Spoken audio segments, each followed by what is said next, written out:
Buenos días a todos, a todas.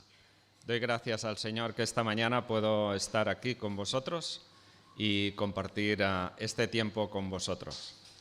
Y espero que sea un tiempo de ánimo, de fortaleza para aquellos que estén desanimados, de gozo para aquellos que estén contentos y que podamos salir de aquí con una nueva perspectiva de cara a lo que tengamos por delante en esta semana. Muy importante. Pero vamos a leer el texto que tenemos para esta mañana, que está basado en el Evangelio de Juan, capítulo 16, y a partir de la segunda parte del versículo 4. Juan, capítulo 16, y a partir de la segunda parte del versículo 4. Esto no os lo dije al principio porque yo estaba con vosotros, pero ahora voy al que me envió y ninguno de vosotros me pregunta ¿a dónde vas? Antes, porque os he dicho estas cosas, tristeza ha llenado vuestro corazón. Pero yo os digo la verdad, os conviene que yo me vaya, porque si no me fuera, el Consolador no vendría a vosotros. Mas si me fuere, os lo enviaré.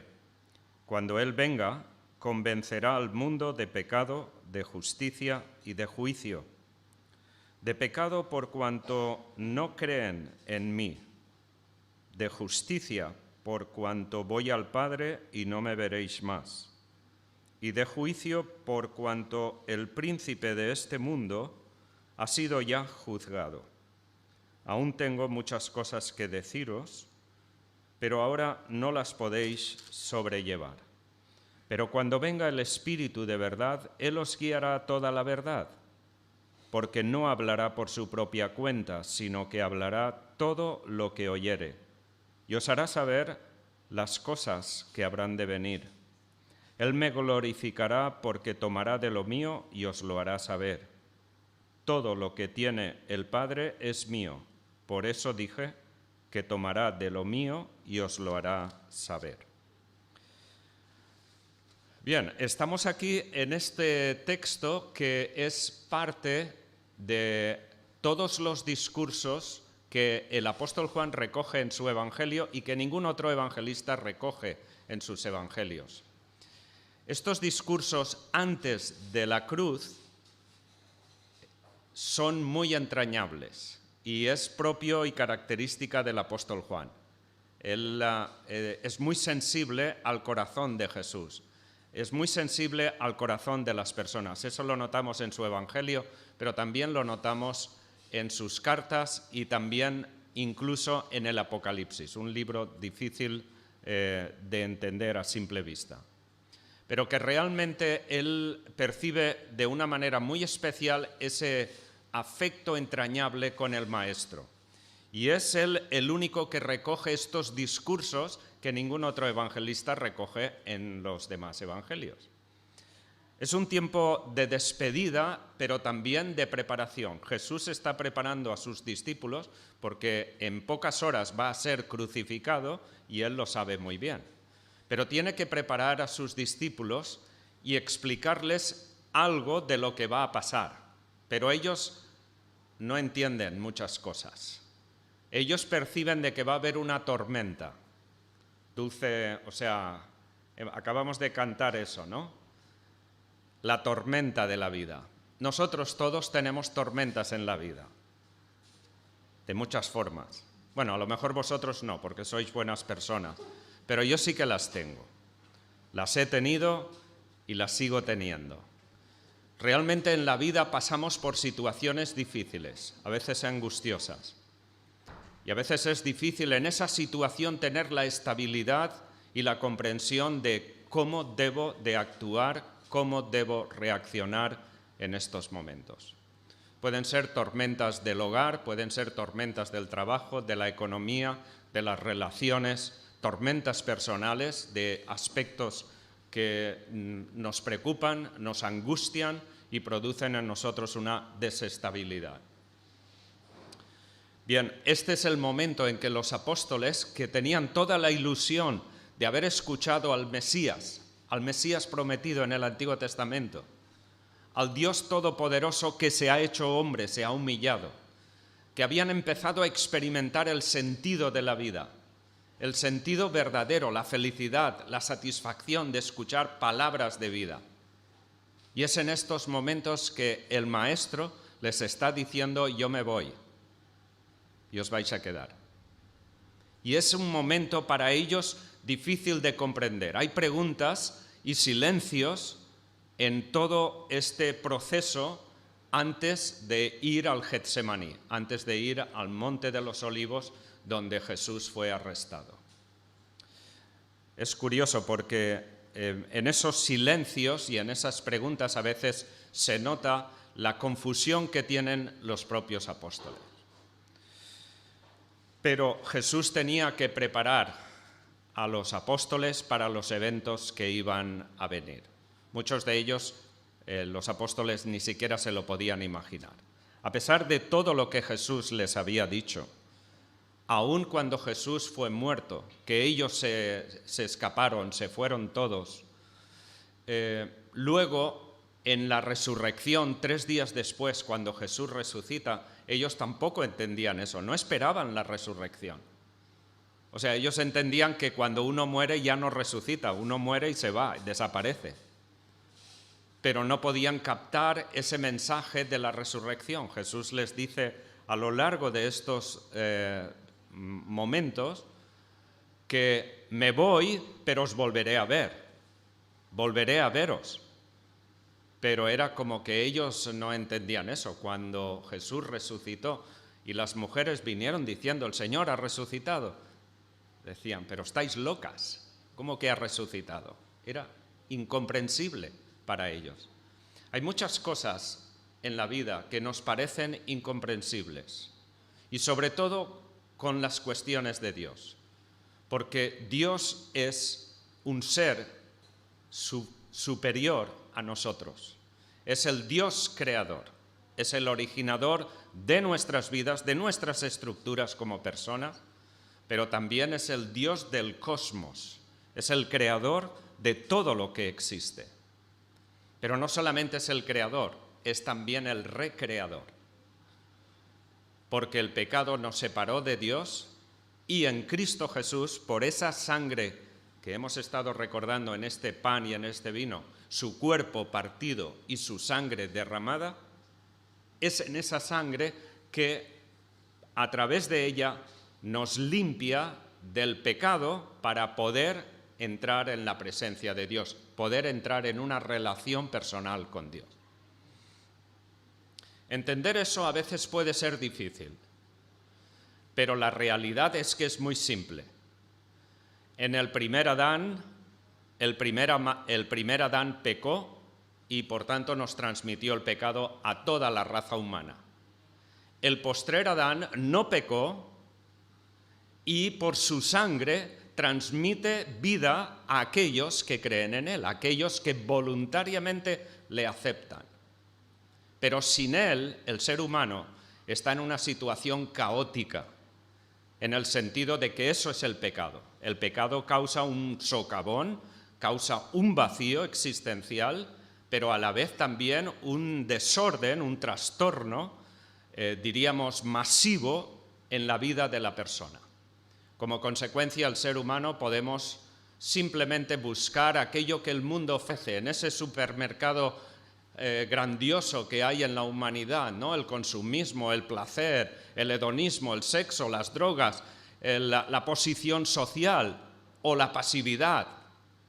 Todas esas cosas que simplemente satisfacen aspectos físicos o psíquicos, pero no satisfacen el corazón, no satisfacen el espíritu, lo que la Biblia llama el neuma.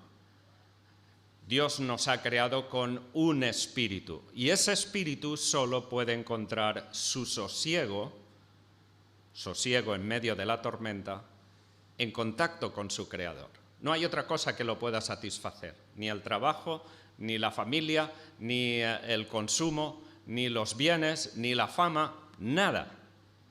Es por eso que muchas personas que confían en esos elementos de la vida llegan a un punto en su vida que se encuentran vacíos, que su vida no tiene sentido. Porque ese sentido, ese vacío, solo lo puede llenar el Espíritu Santo. Y es por eso que Jesús en estos relatos que Él está contando antes de su partida, introduce el tema del Espíritu Santo, del ministerio del Espíritu Santo. Y algunas cosas les sorprenden porque ellos no entienden exactamente qué quiere decir. Vamos a leer este texto en el capítulo 16. Y empezamos primeramente por el versículo 4 hasta el 6, en esta introducción. Esto no os lo dije al principio porque yo estaba con vosotros, pero ahora voy al que me envió y ninguno de vosotros me pregunta ¿dónde vas? Antes, porque os he dicho estas cosas, la tristeza ha llenado vuestro corazón.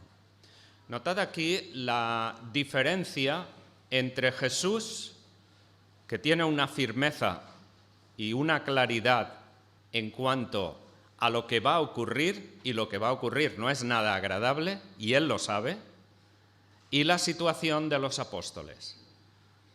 Él dice, ahora me voy al que me envió y ninguno de vosotros pregunta a dónde va, pero tenéis tristeza en vuestro corazón. Por una parte vemos a los apóstoles confusos, en esa situación de tristeza, no entendemos eso que se va, pero ¿por qué? ¿Dónde? Eran cuestiones que ellos se planteaban. En el caso de ellos había una convulsión dentro de sí mismos porque no entendían que ahora Él tenía que irse. ¿Cómo? Estamos 3 años contigo. Nos ha encantado estar contigo. Tú eres nuestra vida y ahora te vas. Era una cuestión que para ellos era difícil de comprender. Sin embargo, Jesús, le vemos ahí a Jesús en esa situación de firmeza, de seguridad. Pero es Él el que lo va a pasar mal. Es Él el que va a tener que sufrir. Y es Él el que realmente va a entregar algo que va a ser difícil para Él. Y claro, esto a veces no lo entendemos bien, en el sentido de que pensamos, bueno, es que Él era Dios. Y como Dios, pues, bueno, podía hacerlo. Sí, pero fijaros, Él es Dios soberano. ¿Y qué es un soberano? ¿Qué es un Dios todopoderoso? El Dios todopoderoso que todo lo puede hacer. Bueno, todo, sí y no. Él, como Dios santo, que lo es también, no puede cometer pecado. No puede hacer injusticia.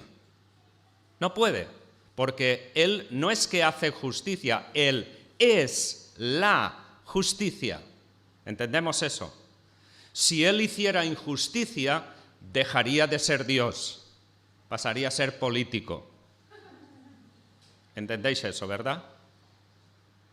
Pero fijaos que los hombres, los seres humanos, hacemos justicia y redactamos leyes de justicia.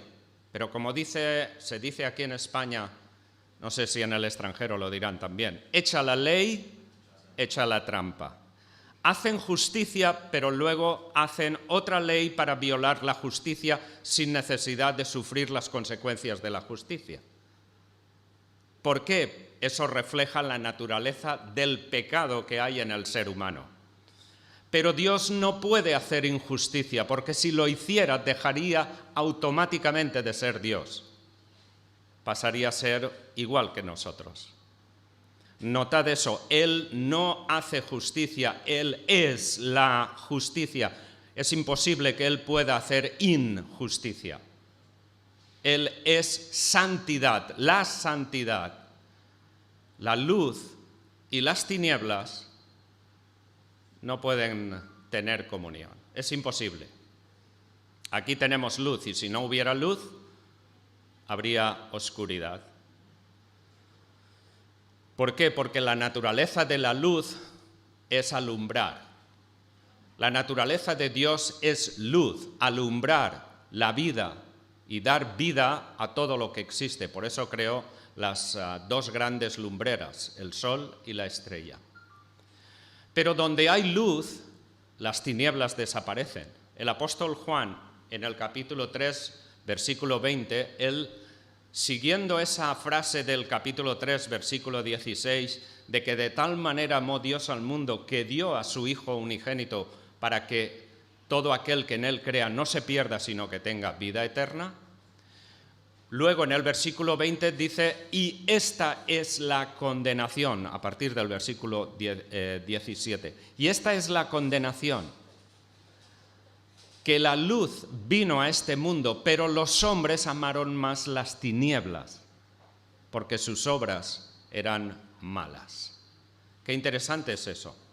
El hecho de que Dios ha venido a dar luz, pero los hombres, los seres humanos, hombres y mujeres, eligen las tinieblas porque se sienten en una zona de confort, se sienten en su vicio, en su tranquilidad, en aquello que quieren y desean.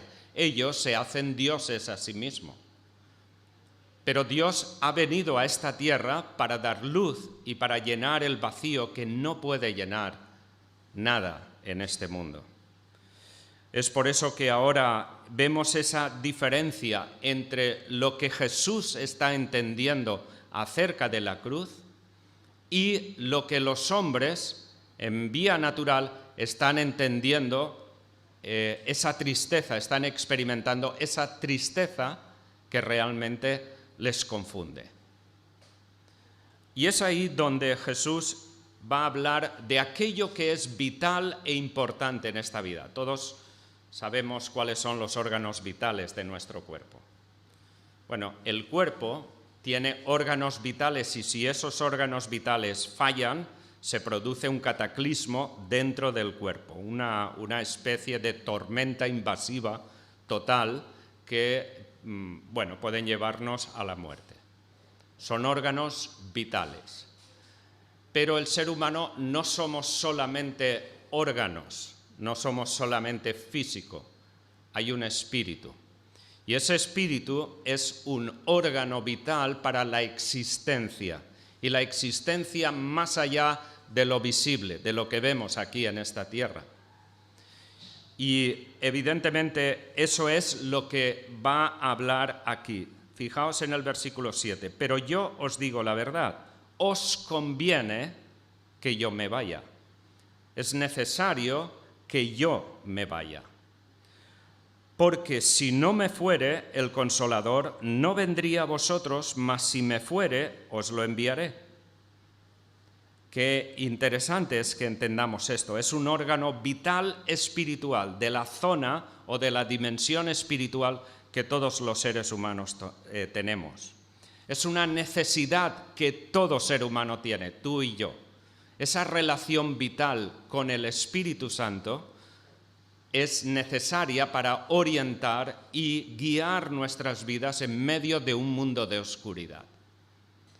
Si esa vitalidad en nuestra vida no está, va a ser difícil que podamos afrontar las tormentas, las dificultades.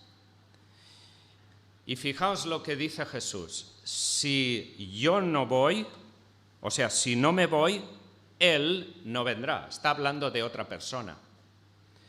Y esa otra persona es el Consolador. Si yo no voy, Él no vendrá. Por tanto, os conviene que yo me vaya.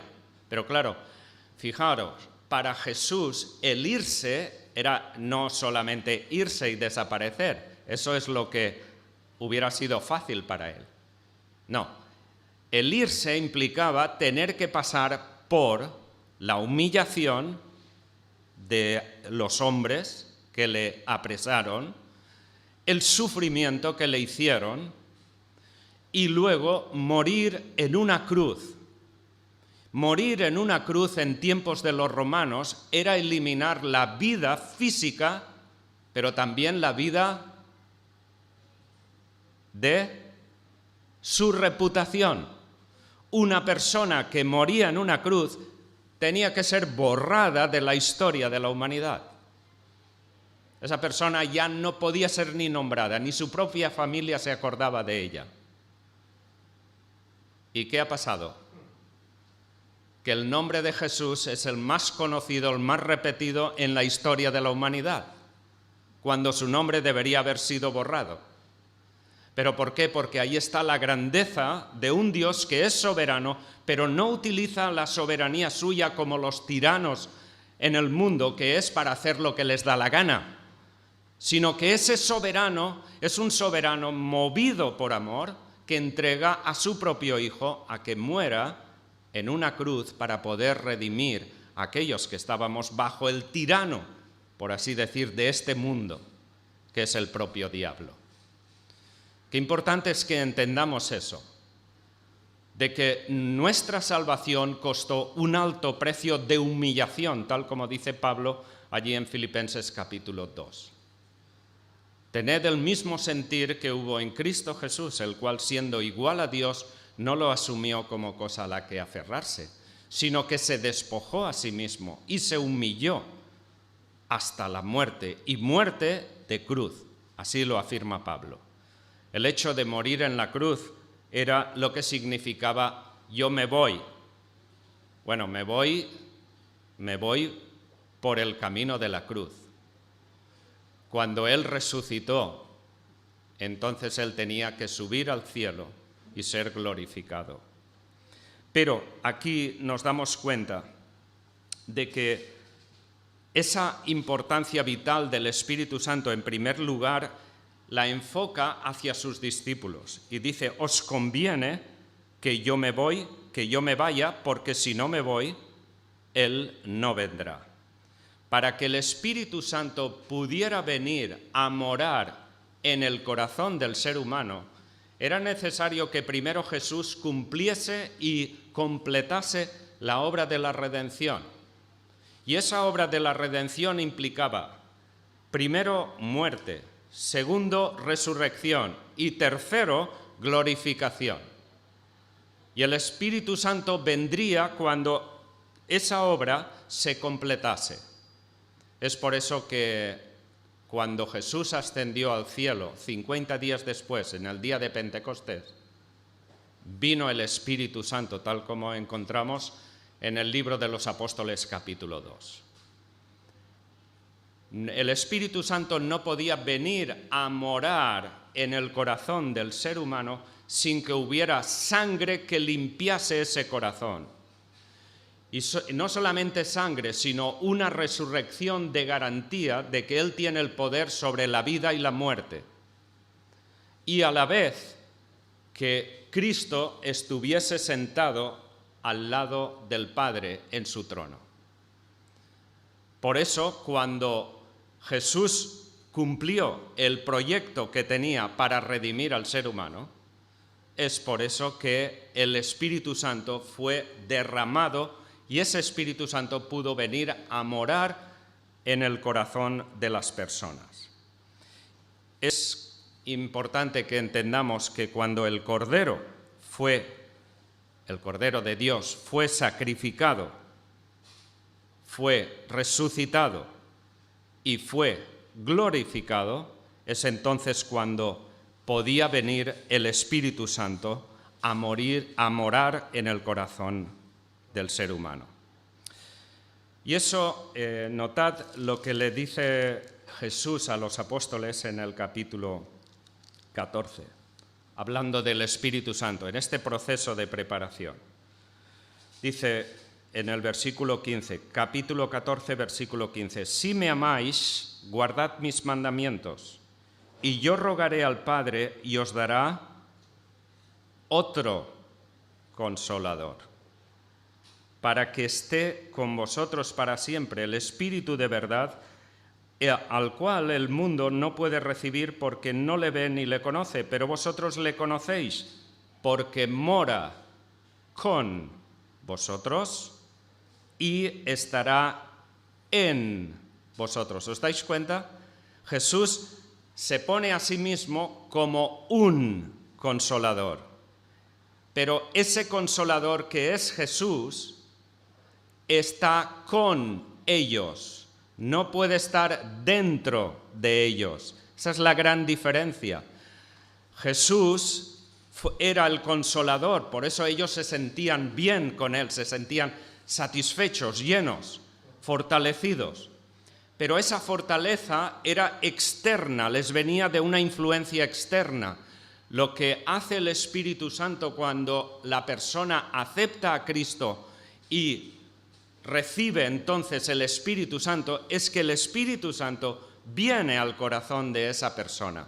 Y esas verdades de Dios son las que empieza a experimentarlas en su propia vida. Cambia de adentro hacia afuera, no de afuera hacia adentro. Mientras están con Jesús pueden escuchar palabras, pero no acaban de entenderlo todo, no acaban de entender el proyecto de Dios. Pero cuando el Espíritu Santo viene en Pentecostés y llena a los creyentes, es cuando el apóstol Pedro, que era un acomplejado en el sentido temeroso y que realmente podía hacer promesas muy rápidamente, pero luego en realidad no las cumplía. Pero cuando llega el Espíritu Santo vemos a un Pedro totalmente transformado. Hace 2 semanas yo estuve allí en Jerusalén y estuve visitando lo que se llama la casa de Caifás, lo que creen que fue la casa de Caifás, el sumo sacerdote que le condenó. Sabéis que Jesús la noche del arresto le llevaron allí le escupieron, le abofetearon y le pusieron en una cárcel. Las cárceles en aquel entonces no eran como las de ahora, que era una habitación donde ponían a la persona y lo encerraban. No, eran pozos cavados en la piedra y que les soltaban, o sea, les enganchaban con unas cuerdas, los bajaban abajo y no había escapatoria. Precisamente eso es lo que hay en la casa de Caifás. Bien, yo estuve visitando todo eso porque quería reflexionar un poco sobre algunos aspectos de mi propia vida con respecto a todo eso. Me senté un rato afuera, no había casi nadie porque había poca gente en aquel entonces allí en Jerusalén. Me senté en lo que fue el patio donde supuestamente estuvo Pedro con los soldados y la gente que habían, y estuve pensando en esa situación en la que Pedro se encontró cuando él había dicho: Señor, aunque todos te nieguen, yo no te negaré. Y aunque todos te abandonen, yo no te abandonaré. Y estuve pensando en ello. Curiosamente, habían tensiones entre palestinos y judíos. Supongo que lo habréis visto en las noticias. No hay paz entre esos dos pueblos, no hay paz en el corazón humano. Pero luego estuve pensando sobre esa situación de Pedro con Jesús ahí delante y la negación. No le conozco, 3 veces lo dijo, no le conozco. Y claro, es muy fácil pensar en el fallo de los demás, pero yo llegué a la conclusión: ¿y cuántas veces yo he negado o yo he dicho no le conozco? Puede ser no solamente en palabras, como lo hizo Pedro, puede ser en hechos. Cuando mis hechos son contrarios a la justicia de Dios, estoy diciendo no le conozco, o mejor dicho, no le quiero conocer. Cuando mi pasividad va contra la justicia de Dios, la naturaleza de Dios, estoy diciendo no te conozco, no le conozco. Por eso todos estamos confrontados con nuestra propia naturaleza. Y esa naturaleza de pecado es la que realmente el Espíritu Santo ha venido para fortalecernos, para iluminarnos y para guiarnos y darnos luz en medio de un mundo de oscuridad. Pero nos dice Pablo en la carta a los Efesios, en el capítulo 1, a partir del versículo 13 y 14, que en él, habiendo oído el mensaje del Evangelio, fuisteis sellados con el Espíritu Santo de la promesa. Y esa es la cuestión. El Espíritu Santo, el Consolador, es el sello de Dios sobre el creyente que asegura la salvación. Es un sello inviolable. Nadie puede romper ese sello. Por tanto, cuando una persona cree en Jesús y acepta a Jesús en su vida, el Espíritu Santo cuando viene es el sello, la presencia de Dios en el corazón humano. Eso cambia todas las cosas. ¿Qué quiere decir? ¿Que a partir de entonces seremos perfectos y lo haremos todo bien? No. Lamentablemente sigue estando la naturaleza de pecado en nosotros. Pero el Espíritu Santo está ahí, Él es el Paracleto. Esa palabra es muy significativa. Un paracleto es una palabra compuesta para, al lado de, y kaleo, que es hablar, llamar, exhortar o confrontar. Él es consolador, pero a la vez también es corregidor. Él nos corrige cuando hacemos mal o nos consuela cuando pasamos momentos difíciles. Por tanto, Él está ahí vivo y activo, pero a veces le podemos apagar. A veces le podemos marginar, porque no nos interesa. Bueno, podríamos simplemente decir eso: no te conozco, no le conozco, porque queremos hacer lo que nosotros querramos, ¿no? Es entonces cuando hay una lucha entre mi voluntad y la voluntad del Espíritu. Pero el Consolador, dice ahí, que dice Jesús,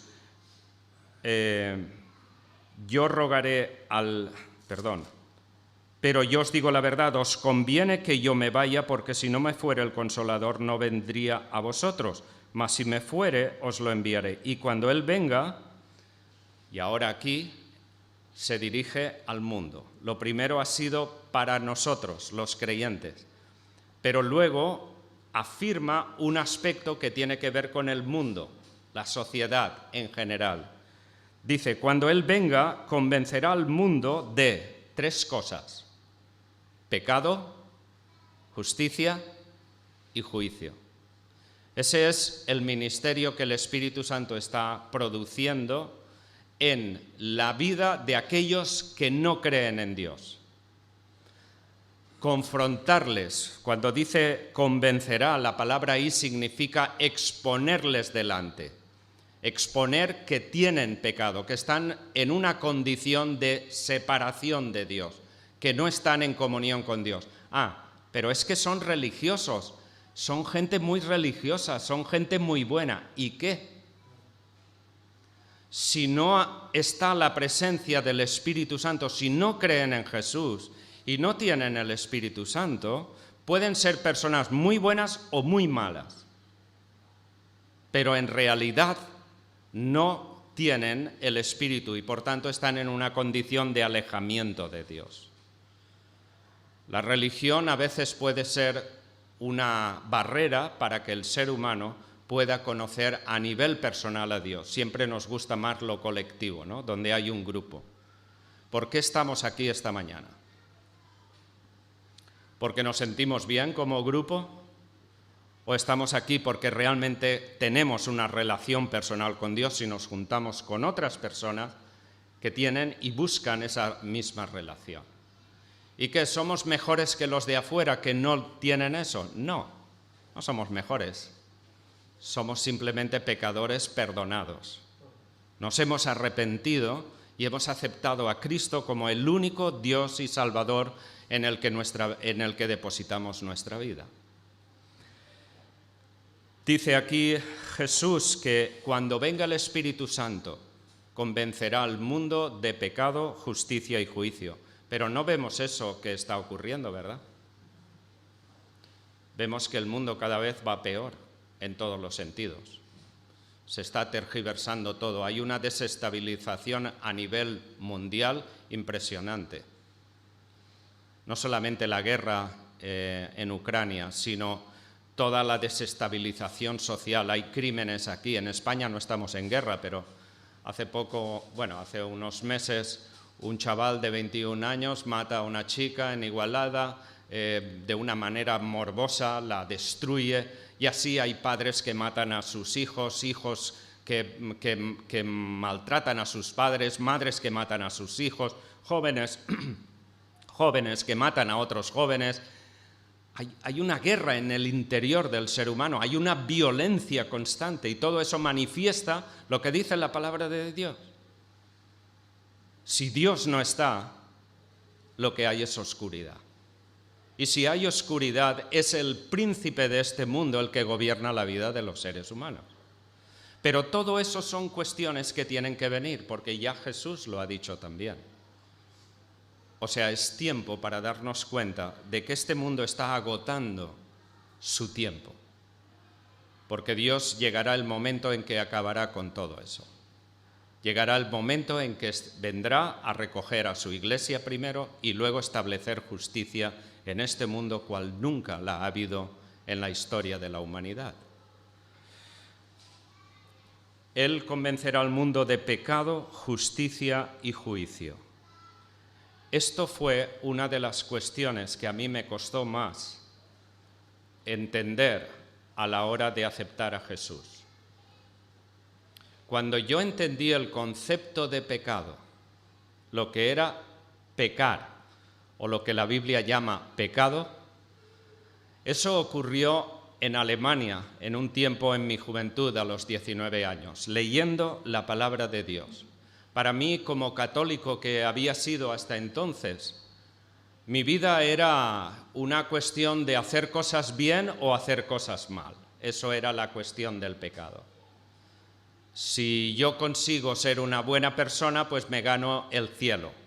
Claro, siempre para ver tener este punto de vista, claro, miras a los demás y dices, bueno, yo no mato a nadie, yo no hago esto, no hago aquello, pues bueno, yo soy mejor que mucha gente. Y la cuestión era que dentro de esa mentalidad el católico piensa, la cuestión del pecado es una cuestión de hacer cosas bien o hacer cosas mal. No, la cuestión del pecado es una cuestión estructural. Soy pecador.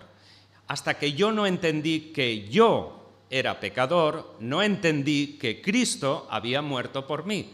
Hombre, Cristo ha muerto por los demás, claro. Los demás sí que son malos.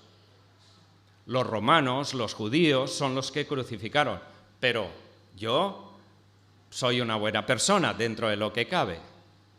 Pero cuando me di cuenta de que yo era pecador, igual que todo el mundo, es cuando yo entendí que porque yo era pecador, la muerte de Cristo era por culpa mía también.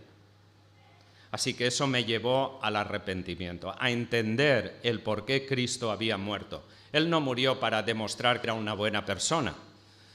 No murió simplemente para demostrar que hacía un sacrificio de bondad para la humanidad.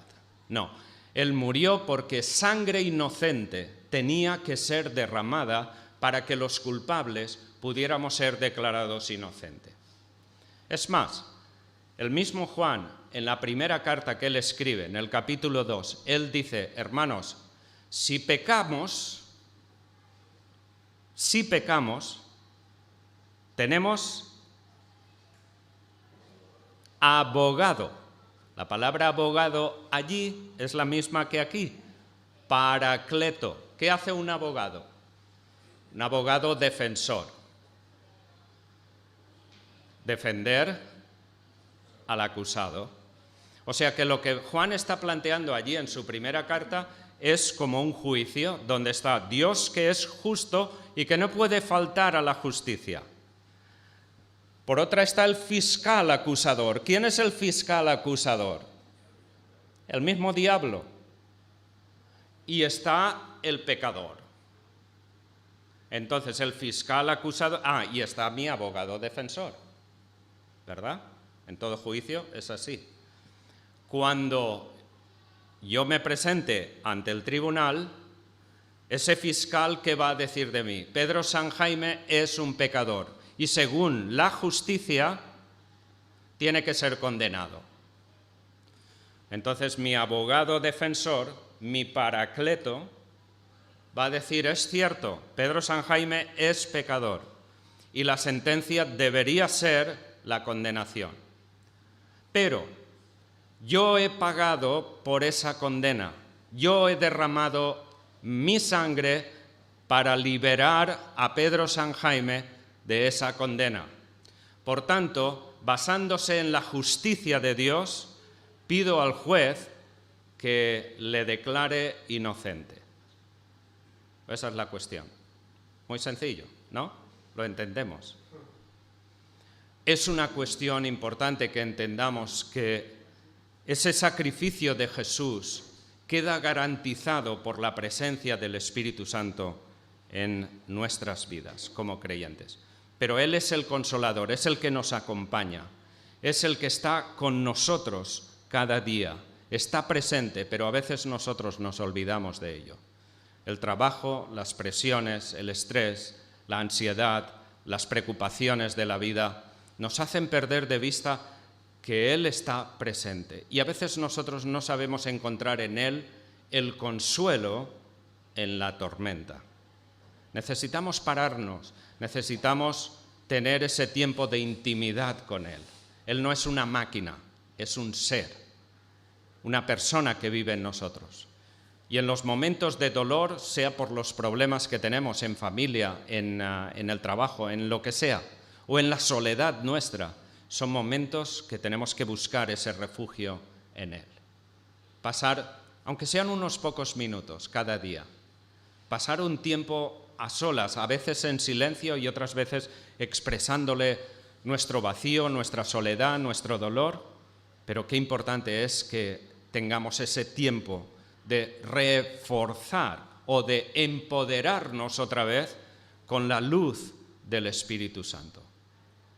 Como os he dicho, hace 2 semanas estaba en Israel y uno de mis propósitos era tener un tiempo de reflexión. No porque fuera a Israel, se puede tener aquí, no hace falta ir a Israel. Pero yo tenía que ir por algunas otras cuestiones, así que dije, bueno, esta es la tierra donde Jesús pisó. Estamos preparando un viaje para Israel para final de noviembre, de grupo. Así que si alguno de vosotros se anima a venir, es la última semana de noviembre.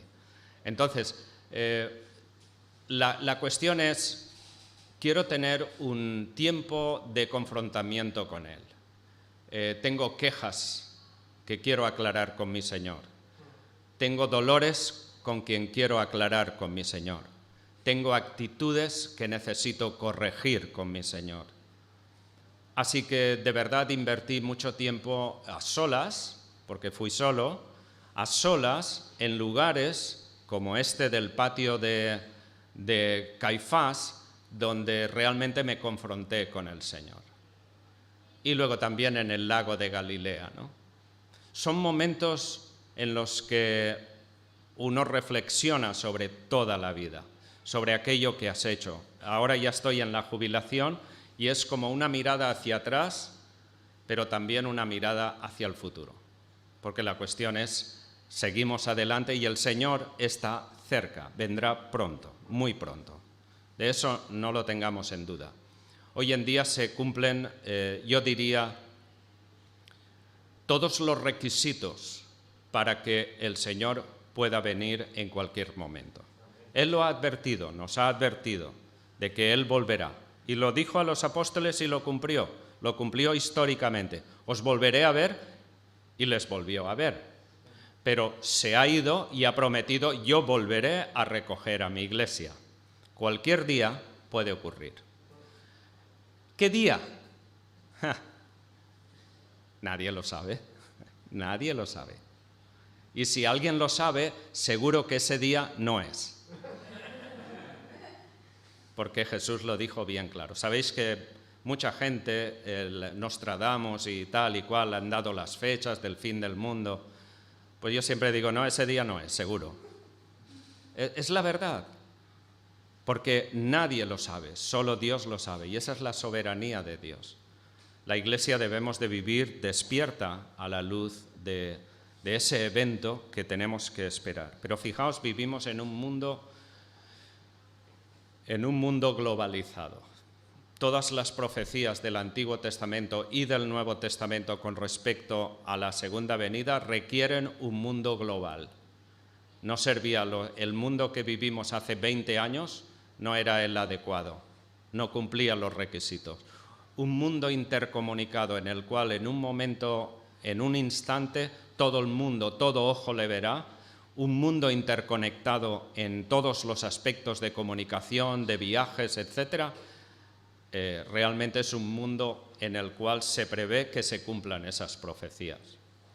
Por otra parte, lo sigo diciendo en muchas de mis predicaciones, por otra parte estamos en el tercer milenio, principios del tercer milenio. ¿Qué significa eso?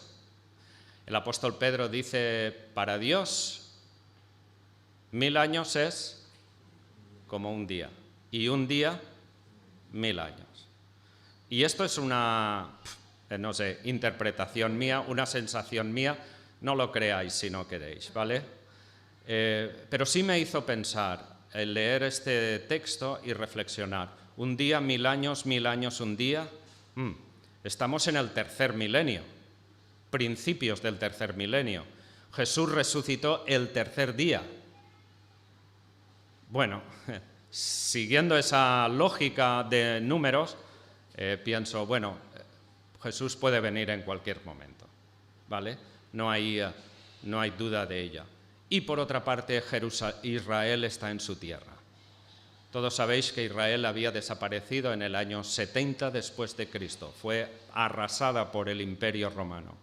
Desapareció la nación y nunca más levantó cabeza. Nunca más hasta el año 1946. Milagrosamente. Y después de un holocausto horrible. Milagrosamente ese pueblo vuelve a florecer. Para mí todo eso son datos que me hacen pensar y me hacen reflexionar, y creo que debemos de reflexionar los cristianos en la segunda venida, pero con gozo, de decir, bueno, Señor, mientras esté aquí estoy para servir y estoy esperándote cada día. Allí en Israel yo le decía, Señor, mira, si no puedo caminar por encima del agua del lago de Galilea es igual, pero ven ya. Era una cuestión de gozo, de querer verle, de abrazarle y de poder disfrutar de su presencia. Ese debe ser nuestro deseo, pero mientras tanto tenemos a la presencia del Espíritu Santo, que Él es Dios también. Así que Él es el que nos fortalecerá en los momentos de debilidad. Es el que nos dará serenidad y estabilidad en los momentos de tensión. Es el que realmente nos dará gozo en los momentos de tristeza, o por lo menos nos dará la serenidad necesaria para saber en esa tristeza o en ese momento de tensión qué es lo correcto, qué debo de hacer. Bien, espero que esta reflexión nos pueda ayudar a todos a darnos cuenta de lo mucho que tenemos y a darnos cuenta también del tiempo en el cual vivimos. Cuidar nuestras familias, cuidar nuestra relación en la Iglesia, nuestro tiempo, administrar nuestro tiempo y, sobre todo, el poder ser testimonio a aquellos que conviven con nosotros de la presencia de Dios en nuestras vidas. Son aspectos muy importantes que tenemos que esforzarnos y luchar para que realmente el Espíritu Santo obre a través de nuestras propias vidas.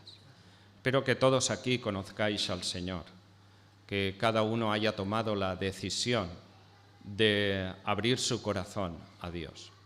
No olvidemos de que como creyentes también podemos cerrar nuestro corazón a Dios. Podemos andar en nuestra rutina, en nuestra fuerza y perder de vista que solos no podremos hacerlo. No pasa nada, eso lo hemos hecho todos. Hay momentos en que yo como pastor he caminado en mi propia fuerza. Y no era como, bueno, yo puedo hacer eso y lo hago y ya está.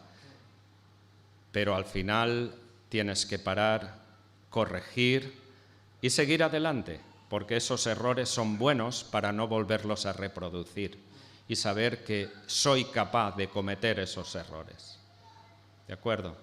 Que el Señor os bendiga y esta semana sea especial para todos vosotros y las familias que representáis aquí.